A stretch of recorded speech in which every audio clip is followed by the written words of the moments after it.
গেছি কাঁঠাল খাওয়ার লোক শুরু হয়ে গেছে। দেখেন এই যে দুইটা কাঁঠাল আনছে, এই যে অফিসের এই যে নুরুল্লাহ, এই যে বাংতাছে সে কিন্তু একাই 100টা খেয়ে ফেলেছে, যে নুরুল্লাহ।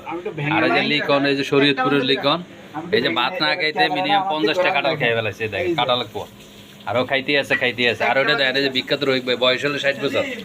60 বছর হইলো ভাত খাইছে 2 বাটি, আবার এই যে কাঁঠাল খাইতেছে, বিসি সহ খেয়ে লাইতেছে। দেখেন কতগুলো বিসি।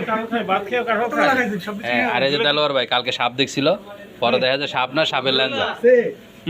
কাউসার আর এই সুমন, এই যে কাঁঠাল খাওয়ালে ঘুরতেছে বিসি বিসি। দেখেন আরে ইলিয়াস কাঁঠাল খাওয়ালে ঘুরতেছে, একটা কাঁঠাল ভাঙছে, এটা নিয়ে অস্থির হয়ে গেছে ভাত না খেয়ে। আরে দেলোয়ার ভাই ভাত খায় না, এখন ওই যে কাঁঠাল নিয়ে বই আছে। এই হলো অবস্থা। পরে যদি না পাই, দেখেন একটা কাঁঠাল আনছে, কতগুলো লোক এই যে ও যে কিন্তু ভাঙতেছে, অথচ যে বাক করা হয় কিন্তু পায় না। আরো উল্টা বাক করে 50টা কাঁঠাল